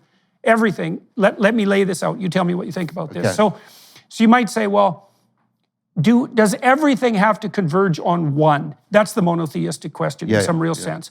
Well, let's say, forget that question for a minute. Let's look at the alternative. Things don't converge. Yes. Okay, so what's the psychological state associated with non-convergence? Well, there's two. If I have a multitude of goals, and if they're a multitude, that means they conflict, because if they didn't conflict, they'd be a unity. So I have a multitude of goals. Okay, so that's an entropy problem, and I'm going to be chaotic, confused, and anxious as a consequence. So that's one consequence. And the second consequence is, if positive emotion is associated with movement towards a goal, but I have multiple fractured goals, then the intensity of my positive emotion, that's my enthusiasm, and that's possession by God, by the way, then my enthusiasm is diminished. So the alternative to the vision of a monotheistic unity is a chaotic plurality that's associated with the decrement in motivation and enthusiasm. Now, that doesn't answer the question of what that ultimate unity might be, right? But it does at least point out the consequences of not assuming that such a thing exists. It's basically you could call it the psychopathology of polytheism. It's something like that. And when that's manifested socially, this is also something interesting. If you and I cannot agree on a unity of vision, now in the moment we're both exploring and we agree on that. So we can sit here without conflict. If we cannot agree on a unity of vision, then we are in conflict. Those are the only options. So now we have this problem. There has to be a unity, or else, these are the consequences. And then the mystery is, well, what constitutes that unity? Yeah, I totally agree. I mean, you see arguments from Plotinus and Spinoza basically doing that move, which is, I think, I mean, there are some things you can say about the unity. It can't be at any level below ultimate reality. Right. It has to be, because that's sort of the definition of ultimate reality. Yes, exactly. And then you get, so I could add to the psychological, the epistemic, right? To understand something and to grasp it, its reality is an act of integration. It's an right? And so think about what science does. Here's all these disparate phenomena, and I have a unifying understanding. And then here's two different theories. Here's Darwinian natural selection, here's Mendelian genetics, and I get modern evolutionary theory, the grand synthesis, right? And why are scientists trying to find the ultimate? Yeah, and those are profound syntheses, and they're profound because they point to a deep underlying unity. Exactly. And this is the Neoplatonic argument. And then you add in the argument I did at length in Ralston. If reality isn't, or if that fundamental grammar of intelligibility doesn't conform to a fundamental grammar. Yes, right. We are doomed. We are doomed to a radical solipsism, So it's not. You can't. I would argue, and I would ask people to look at the longer argument at Ralston. But you can't take the Kantian position that yes, that is the grammar of intelligibility, but reality is somehow fundamentally different. Because just like Clarke's argument, different Clarke, Samuel Clarke, right? Like Kant presupposes the existence of other minds with an epistemology that gives him no way of acknowledging the existence of other minds. Why is he writing the damn critique if he doesn't think, why is he upset when he doesn't get the reception? Because he believes that there are other minds, right, that and they're real and they're out there, and he somehow has access to them, and they have alternative frame. Right, so his implicit presuppositions and his explicit presuppositions don't match. He's in a performative contradiction, like Whitehead talks about. Yes. And so so the Neoplatonic argument is not the particulars, but the grammar of intelligibility and the grammar of reality have to ultimately. So this is actually really why I wanted to talk to you today. So this issue here. So I did a lecture for Ralston as well at Ephesus on the Greek idea of the logos. Yes. Yeah. So I want to ask you some questions about this, and I suppose this has something to do possibly with Neoplatonism and Buddhism and Christianity. Sure. Okay. So. We'll open with the question about what might constitute this ultimate unity. Now, you could think about it as a phenomenological unity in some sense and put it in the objective space, but I want to make a different case. So I think the ultimate unity is better conceptualized as something that you might term a spirit, and we can get into your discussion. Yeah, Jonathan and I, yeah. Okay, so a spirit is an animating principle, or a set of animating principles. Yes. And a universal spirit would be the same set of animating principles animating a lot of people simultaneously, right? Yes. So it's like a meme in the Dawkins sense, right? It's like a hyper meme. And so the question is, well, why should you conceptualize that as a spirit? So let me offer a proposition about what's happening in the biblical corpus. Okay. So there's some attempt to specify the implicit unity. And the way the biblical corpus does that is by laying out a sequence of narratives. And the narratives stress a different ultimate unity. Right. So, for example, in the story of Noah, here's the unity that's being pointed to. So you have Noah characterized as someone who's a wise man for his time and place, which is all any of us could hope for. Yeah. Now, Noah has an intuition that the storms are coming, and he has faith in the intuition and acts on it. And then God is characterized as the source of the intuition. And faith, in Noah's case, is characterized as the willingness to abide by that intuition. That's the story. Against And then- all the people that are criticizing him. And Yeah. against all other things that might occupy his attention. Yes, He yeah. prioritizes that. Yes, yes. Okay, so and that's how he manifests faith in it. That's right. Okay, so now another story bumps up against that. And the next story is the Tower of Babel. Yeah. And they're very different narrative. And so what you have here is this, and this is actually related to this problem of criticality, but we won't go into that. You have this proposition that human beings can build these towers of abstraction that can become totalitarian in Yes, their essence, yes, right? yes. And that God punishes that. Yeah, he fragments them. He fragments it and makes people confused. Yeah. Okay, so now that's a very different picture of God, Yes, yeah. the Noah God. Yeah. Okay, but they're contiguous. Yeah. They call that metonymy. Yeah. So there's an implication by juxtaposition that there's an identity between those two different things, Yeah. but they're very diverse. Okay, so then I'll just do two more of these. So Yeah. then you have the story of Abraham. Yep. Now, Abraham is a slow starter, right? So he's very wealthy. His parents are wealthy. He lives a very privileged and sheltered life. But a spirit makes itself manifest to him, and the spirit is the call to adventure. And so God in the Abrahamic story is the spirit that calls even the comfortable out to the catastrophic adventure of their life. Yeah. And that's juxtaposed against these other two spirits. Then you have, let's say, Moses. Now you have a different characterization of the ultimate unity. And the ultimate unity in the story of Moses is the unity that announces itself in the burning bush, but also the spirit that punishes the tyrant Yeah. and that calls the slaves out of slavery. And Okay, so now, the open future too. meaning? The gods of Egypt are gods of location and function.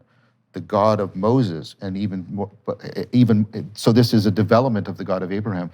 The God of Moses travels with people through space and time into an open future that they Right. Okay, and that's a reference, as far as I can tell, back to the opening lines of Genesis, because God characterizes himself at the beginning of the book of Genesis, I think, in terms that are very much akin to the terms we've been using to describe consciousness itself, because God is the thing that confronts the pluripotential chaos, and that's really, if you look at what's the word, tohu vabohu, that's really what it means. It means pluripotential chaos. It's something like that. He confronts that pluripotential chaos and generates the habitable order that is good out of it, and that's the image of God in man. Those are identified as the same thing. And this is so crucial because it also implies, so one of the questions my students used to always ask me is, how do you know that what you're teaching us isn't just another ideology? Because I was trying to teach counter-ideology, and that's a really good question, right? It's the question right now. It is the question. But if imagine that you could have a story that concentrates on the process by which functional stories are generated. Well, this is what I wanted to say to you. I think what you're getting, I mean, a spirit is something like a multiply realizable, generative function. What I mean by that is you're trying to find the through line. Each one of think about, remember I did the multidimensional opponent processing? Each one of these narratives is an opponent processing. It's Cain versus Abel. Yeah, and there's this, but there's also, there's Egypt versus the promised land. Egypt is conflict. But Egypt is exploit the here now or explore the there then. That we talked about at the core of relevance. Remember, they talk about the flesh pots of Egypt as but if we stay here, there's so much we could just exploit. But you're enslaved. Well, that's what the Israelites get nostalgic about when they're in the desert too. Exactly. Their immediate needs are no longer being gratified, and that causes them to become faithless and fractious. So what I'm suggesting to you is, I'll just use the Exodus story though, as one of it, but all of them, I would argue, what myth is always doing, or often doing, and Levi-Strauss had sort of a sense of this with structuralism, but what it's doing is it's pointing you to opponent processing. And then you can think of, okay, here's this myth with this opponent processing. Here's this myth with this opponent processing. What's the through lines? And then what I do is I try to find, like what you're doing, what I was talking about earlier, you're trying to find the multi-dimensional, nexus, the through line of the meta of the meta through line. Yeah, of all the opponent processing. You're trying to say, okay, all of the relevance realization, if I could do all the trade-offs, this is Nicholas of Cusa with his open sense of infinity. In the ancient Greek world, infinity is a bad thing. it's chaos. But with Cusa, it opens up into, and the whole Neoplatonic tradition, into a positive thing. It's like, no, if I could get all of the opposites, I would see that in infinity, they all coincide, the coincidence of the opposites. Right.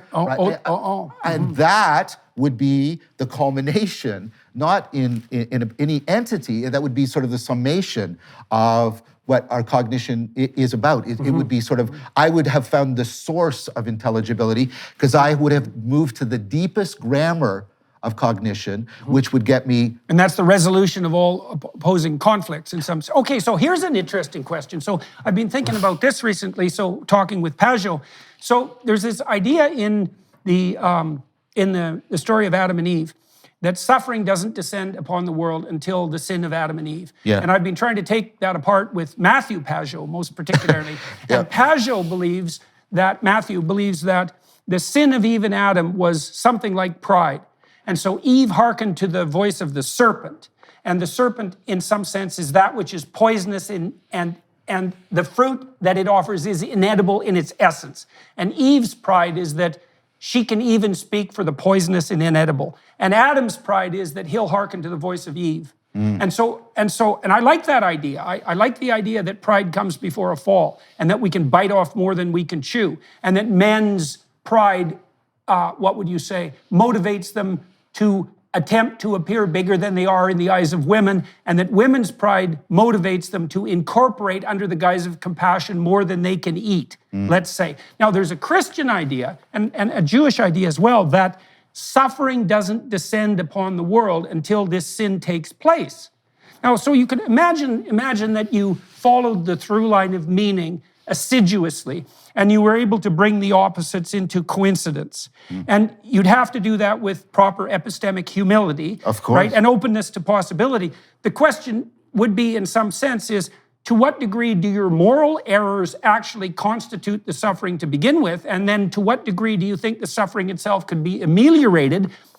And I mean, maybe eliminated in favor of something like the spirit of play, if you followed the through line of meaning religiously, right? I mean, and that's because I have this sympathy to the idea that unbearable suffering in some sense is built into the structure of reality itself, right? Because we're finite and mortal creatures. That makes you more of a Buddhist. Well, yes, right. Although you see the same emphasis in Judaism, right? With the tragic sense of history. And of course, the fact that the central figure in Christianity is crucified in some sense speaks to the same thing. But then there is an open question there, right? Which is, well, yes, suffering is built into finitude, but it's clearly the case that we exaggerate, multiply it by failing to hit the mark, And so, yeah, I think we can ameliorate it. I happen to think that the very processes of relevance realization that make us adaptive, make us perennially susceptible to self-deception. That's my interpretation of the first noble truth of Buddhism. The very processes, like just look at the heuristic and bias literature. It's double named for a good reason. I can't actually calculate formal probability of events. It's combinatorially exclusive. Yeah. So I have to use the representative heuristic and the availability heuristic, right? And the work of Kurt, I'll be talking about this in the course, right? Gigerenz and others is in many situations that outperform. In real world, messy, ill-defined situations where there's real uncertainty, not risk. We've confused those two together. Risk is you can assign a probability, right? But real uncertainty, these heuristics actually do really, really well. But they do make you prone to mistake. You take your loved one to the airport and you say all these euphemisms for don't die, like text me when you're there, safe trip, because you can easily imagine a plane crashing. And when a plane crashes, it's not a crash, it's a disaster. It's a tragedy. So the availability and the representative heuristics are getting triggered like mad. And then you get back in your car, the North American death machine, without giving it a second thought. And that's an act of self-deception, right? And it's a significant, you're not properly calibrating your level of affect and arousal to the risks you're facing. That's what I mean when I think the very things that, I can't get rid of the heuristics, because then I would face combinatorial explosion if I try and do the probability calculations. But and this is the no free lunch theorem, right? That's the complicating factor of how much of, so you might say, well, how much of suffering is due to the intrinsic nature of finitude, mortal finitude? How much is due to ignorance and inevitable blindness, and then how much is due to failure to hit the mark. And wisdom is about being able to differentiate those and properly calibrate your efforts to that differentiation. Elaborate on that. So Plato, Drew Highland, finite transcendence. Plato's whole argument is we are finite transcendent. We are beings that are capable of transcending ourselves. But if we only pay attention to that, we fall prey to hubris. Right, right. If we only pay attention to our finitude, we fall prey to tyranny and servitude. And we have to keep the two in ongoing opponent processing. And and what we want to, keep trying to do is resolve it into one of these or the other. And we keep going back and forth. And Plato is about, you can't resolve that. You have to always hold those together. Right, and that means you have to properly realize, so there's no solution. The solution is participation in the process that continues to generate the solution. So let me give you a strong analogy. When we've been invoked, is there a final form of life in evolution? That makes no sense. If you understand evolution, there isn't a culminating life form. There's no intentionality to evolution, but I'm just speaking that way, right? There's no project of now we'll have the organism that will never suffer the possibility of extinction. That's impossible. You can't do that. I think that, and if relevance realization, the meaning, is a kind of ongoing, rapid cognitive evolution, there is no final form of that. This is one of the areas where I criticize the Platonic framework. Plato's notion of the sacred as completion, static perfection, that I find is very problematic because I don't think it actually sits well with his notion of, and Socrates. I like to think of music in that regard too. Yes. And you think about what Bach does in particular. I really love the Brandenburg Concertos because what Bach does is he brings a phrase to a magnificent conclusion, and then out of that emerges another set of possibilities that he brings to another magnificent conclusion. And it seems to me that that's a nice model for the unfolding of being, right? It's to attain a goal and then to pull out of that goal a new goal that transcends the previous goal, and to do that indefinitely. That's the self-organizing criticality. And then maybe you do have as a final solution in some sense to that, the acquiescence to that process. Let me offer... Isn't that the ultimate version of your metagame? Yes, definitely.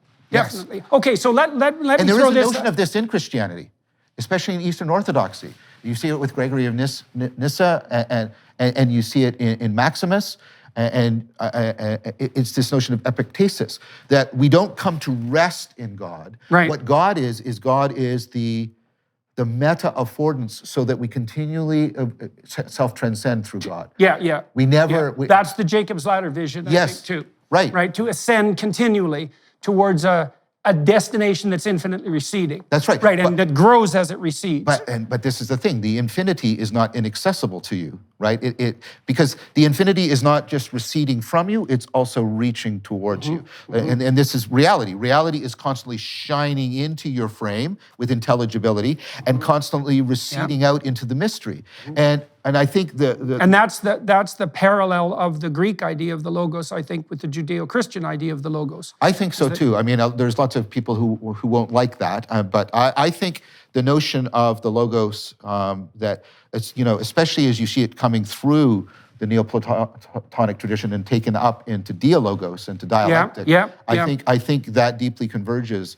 The Christian model is ultimately a model of that, and this is, I'm not going to try and do anything, but the paradox of the unity trinity is an attempt to somehow say there's something inherently dialogical, I would argue, about how we come into relationship with ultimate reality. Right.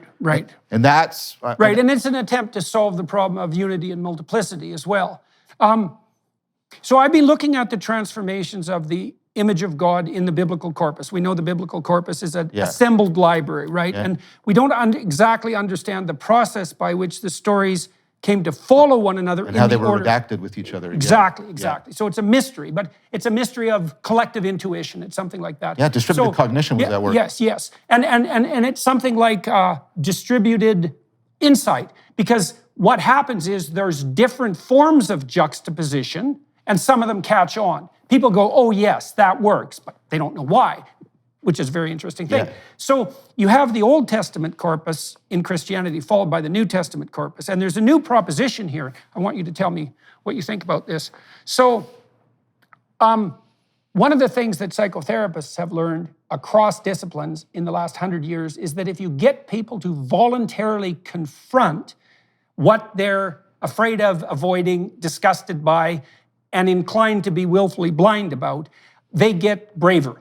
It isn't habituation.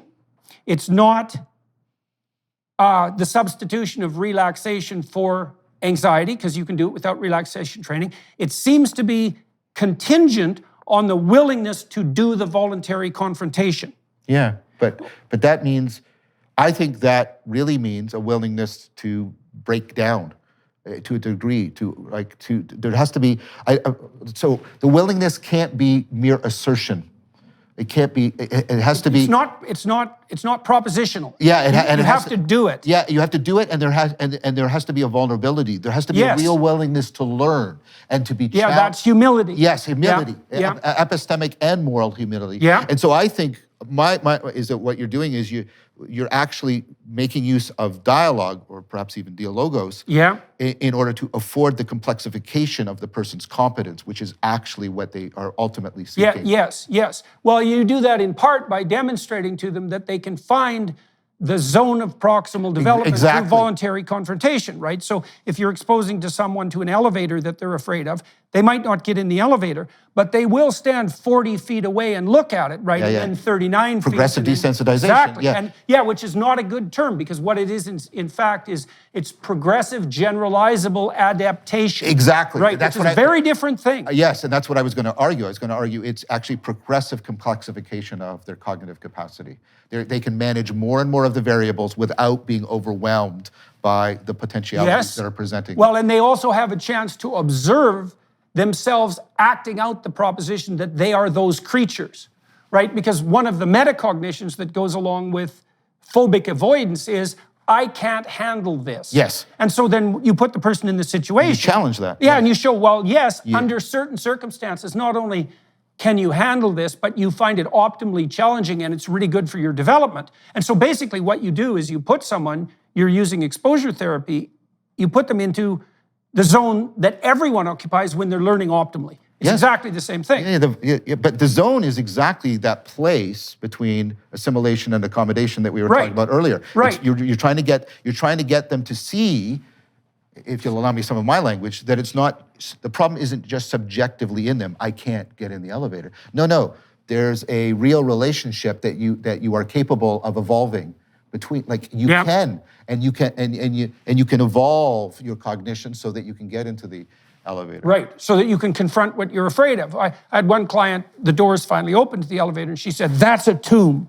And I thought, well, we're simultaneously exposing you in this Freudian symbolic manner, not only to the elevator, but to the idea of your own finitude and mortality. And that was definitely happening at the same time, eh? Yeah. Okay, so imagine that the biblical corpus is assembled, and there's multiple pictures of the Spirit of God that characterize the Old Testament. And then there's a culmination, at least from the Christian perspective, in the New Testament. But here's the idea of the culmination.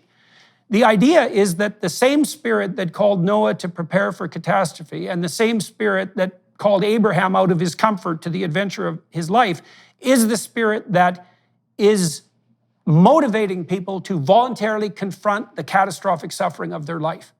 It's the same idea, and then that idea gets transformed even in one more profound manner, which is, not only is that the same Spirit, now humanized, right? Because that's something you can actually act out, but that if you do act it out, that inverts the tragedy. And so the hypothesis is that there's a paradoxical balance between the degree to which you're willing to voluntarily take on the suffering of your life and your ability to simultaneously transcend the suffering. And that in the final analysis, the more you're willing to bear the burden of being voluntarily, the less suffering is actually associated with that. The more play, right? The more progression up Jacob's ladder. And so, okay, two things. What do you think about the proposition that seems to emerge there, that that's the same Spirit and that it's reasonably construed as a spirit. And what do you think about that as a proposition? I mean, you tend to come at this from a more Buddhist perspective, so I'm... Or Neoplatonic. I mean, right. So for me,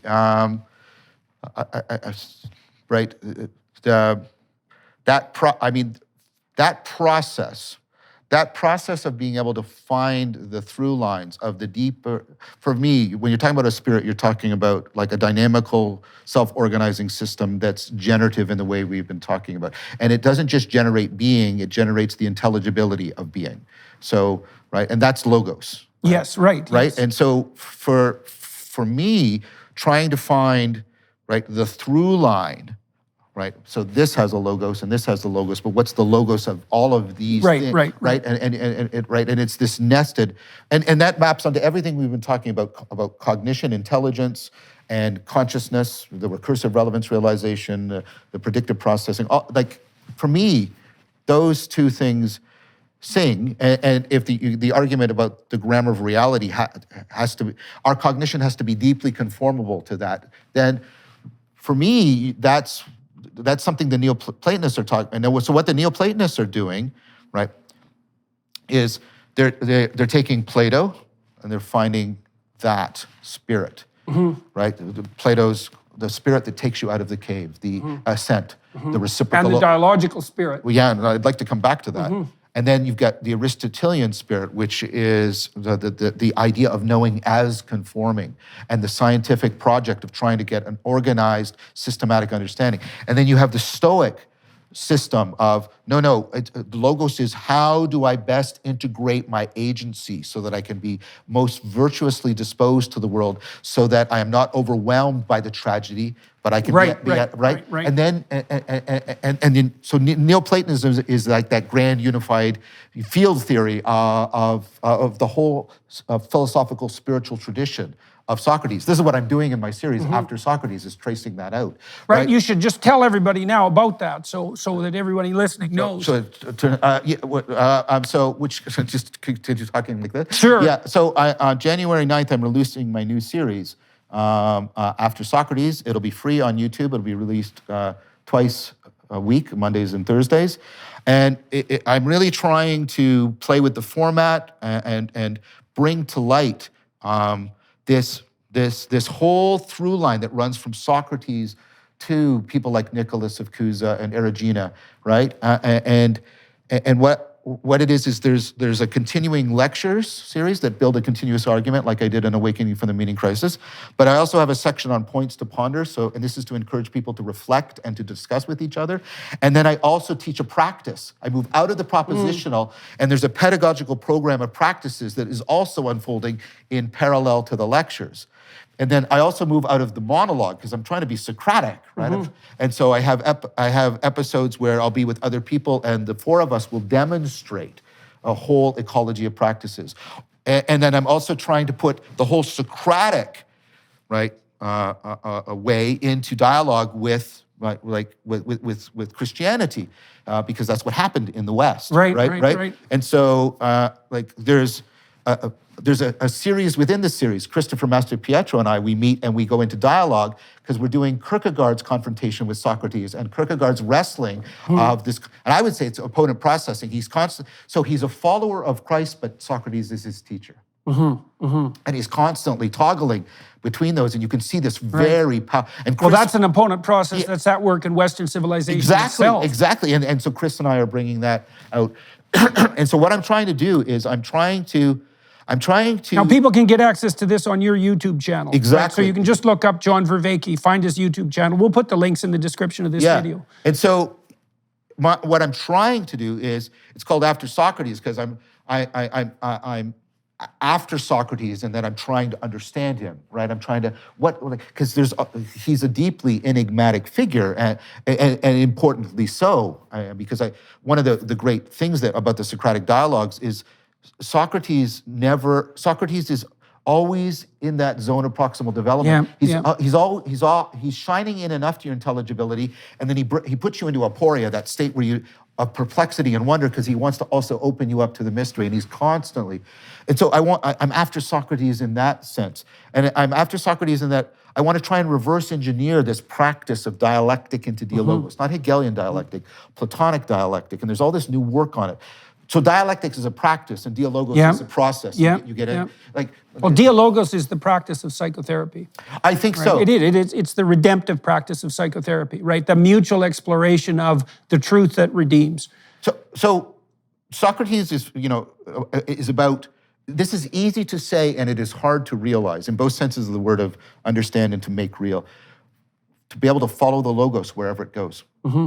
And to do that comprehensively, profoundly, percolating through different layers of the psyche, permeating many different domains of your life, getting that ultimate profundity, that ultimate kind of plausibility. And that ultimate unity. Yes. And so... And intensity of purpose, because when things become unified in relationship to the purpose, it makes you, in some sense, comparatively unstoppable. Well, it's a good thing to be unstoppable in life, because there's plenty of things that conspire to attempt to stop you. Yes. And he, that's why he dies for it. Right. Well, that's very relevant too to our discussion of transcendent meaning, because one of the things that emerges in the Socratic apologia is the sense that Socrates has lived a life so deep and meaningful that he's able to abide by his set of moral principles even in the face of death. Yes. Right. And part of the reason for that appears to be that he lived his life fully.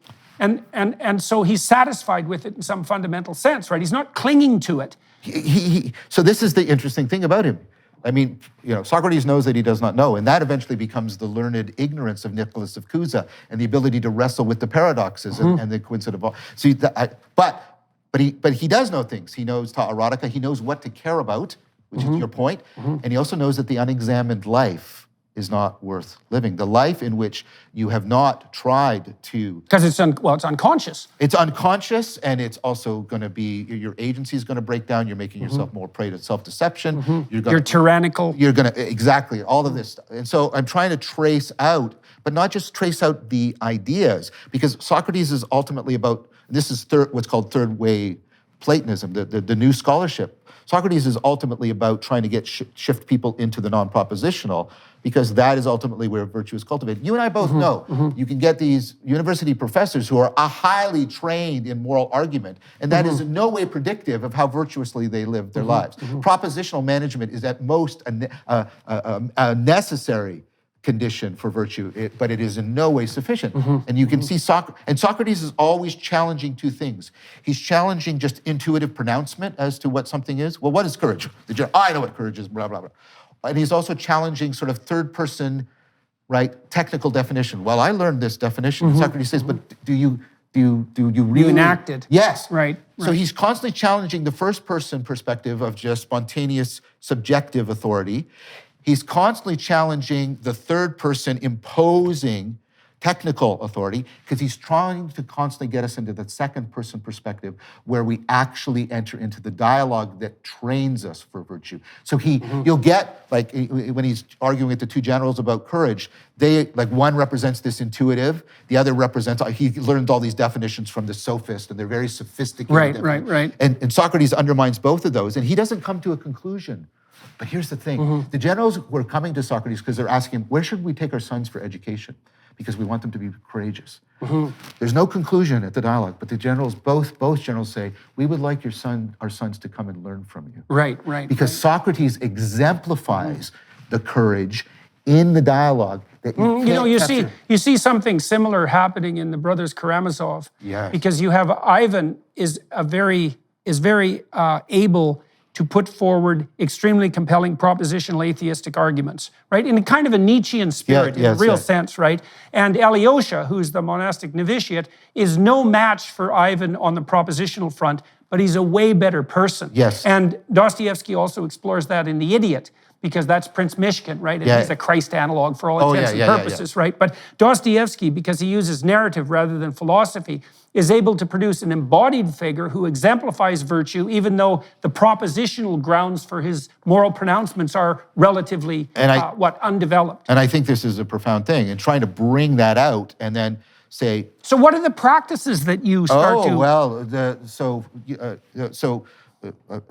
you want to bring it as Socratic self. Socrates was famous for being able to stand in a meditative state, transfixed for 24 to 48 hours, totally, right? So there's a profound capacity for mindfulness. And this is why he famously never got drunk. He could drink quite a bit. But the mindfulness was like he could stay. Wonder how much of that hallucinogenic Greek wine he was consuming while doing all of this. That I don't know, but he has this tremendous. So I start with teaching people about a basic meditative practice. That's taking off your mental framing and looking at it, seeing what way it might be distorting. But how do you know if you've distorted? Well, you have to put your glasses on and see if you now see more clearly or deeply. And those are contemplative practices. And I take people through a contemplative practice, and you take them into a kind of teach them Lectio Divina, how to read the Platonic text, not just for information, but how to get into that resonance with it so it will bring about transformation. There's a Lectio Divina, which is a way of reading. And then there's philosophical fellowship, where people sort of do a joint kind of Lectio Divina with each other about a philosophical text. And you're not trying to, is this text right or wrong? I'm not saying you should never do that, but the point of this practice is, no, I want to presence the perspective from which this text was generated so that I can enter into a Vygotskian relationship with that perspective, because it will challenge me into a zone of proximal development. And then I can practice being in the zone of proximal development as a consequence of engaging in dialogue. Well, that's, I think one of the things that maybe distinguished me to some degree from my peers, let's say my academic peers, is that almost every time I read something, my goal was to see what I could learn from reading it. Not to dispense with it, and I think it's the same position of reverence that you described in relationship to Moses and taking off his shoes. It's like, I want to find out what's in this. I did that with Freud, and I did that with Jung, and I did that with the biblical corpus, not to dispense with it or to argue it out of existence, even though testing ideas is important, but to be open to whatever might transform me as a consequence of reading the text. It's a shift from the adjectival to the adverbial, right? Okay. I'm not just, so I've had this many times, but one time really profound for me was Spinoza. Spinoza's hard. Spinoza's like reading Euclid's Elements, because it's patterned on Euclid's Elements. You axioms and proofs and theorem, and it's the most logically rigorous thing in your and you're trying to remember all the predicates, this and that. And then what happens, though, is you get what he talks about. You go from discursive reasoning into what he calls scientia intuitiva. You get this realization where you see all of the whole in each premise, and all of the whole, and then you see all of reality like that. And so you see Spinozistically, you take on Spinoza's perspective rather than remembering his propositions. That's what I mean about being And so that's something like ancestor worship. That's something like inhabiting the spirit of the divine ancestor. Because what you're trying to do, one of the things I loved about university was that it enabled me to select my peers from among the great men of history. Now, I'm not saying I was able to manage that, but I at least had that opportunity, right? And each of those people was animated, well, I would say, in some sense, by a central exploratory and benevolent spirit, insofar as they were manifestations of logos. So this is, I'm doing these practices with people that are, nuns, N-O-N-E-S, secular, and they'll say, well, that was like a secular seance, because I felt like Spinoza was present. Right. And so what happens is you get that we agency, you get the spirit of the distributed cognition that is not reducible to a mere aggregation of individual consciousnesses. You get that emergent, dynamical, like a rock concert. Yes, exactly. But you're doing it with intelligibility rather than just salient sounds. Right. So that isn't it, but that also is. We can state pretty forthrightly that is an experience of a profoundly unifying spirit, because if it wasn't, people wouldn't be able to inhabit the same conceptual and perceptual space simultaneously. So you take people through this progression, you get them into that, and then you take them into dialectic, into dialogos, where you actually get them to get that collective flow state around the examination of a virtue. And the group acts like and people are shifting roles. The group acts like Socrates to the individual, and everybody is switching around. And what happens is people get this collective spirit, logos shows up, the fire of Heraclitus, it kindles. And people, people are suddenly drawn, and what happens is they go from all their propositions about virtue to saying they experience awe and reverence about the virtue, and then they also say they'll report this sort of progression of intimacies. They'll say, I discovered a kind of intimacy with people that I didn't know existed, but I've always wanted. Right? It's not friendship. It's not sexuality. I use the Christian term fellowship. It's fellowship. Right. And then they do this neat thing. They'll go from you and I are experiencing this kind of intimacy to we all are experiencing intimacy with the logos. And then they can also go to you and I, intimacy with each other, with the logos, and all of that is becoming more intimate with being itself. Let's talk about feeling more connected to it. That's dialectic into dialogos. Okay, well, so if all of you are inclined to be interested in this sort of thing, you can go over to John's YouTube channel and follow his series of lectures. It's going to launch when? January 9th. And just so you all know, too, some of you may know that I've started this academy with my daughter, Peterson Academy, which is an attempt to bring humanities and liberal arts education to people on a large scale. And we have a lot of professors lined up to help us with that, about 30 so far, top rate people, as far as I'm concerned. And John is actually going down to Miami this week to record a series of lectures that will add up to about 8 hours on the sorts of topics that we discussed today. And exactly. So everyone, we have to stop, unfortunately, because we could continue pretty much forever, and hopefully will. And I'd like to thank all of you for attending and watching and listening today, and to encourage you to check out John Vervaeke's YouTube channel and to follow his lectures. There's no doubt that if you participate in that with some degree of intent, that the consequences will be transformative. John was and is one of the most popular lecturers that the University of Toronto ever produced, and his students were constantly raving to me when I was still there about the transformations they had encountered both intellectually and I would say personally as a consequence of taking John's courses. So this is a good deal. So go and check that out. And I'm going to turn over to the Daily Wire Plus platform now and talk to John more on the biographical level for a while. I want to trace the development of his through line through his life, which is what I tend to use the extra half an hour for. And so for all of you watching and listening, Happy New Year, and thank you very much for your time and attention, and don't hesitate to check out John Vervaeke's YouTube channel.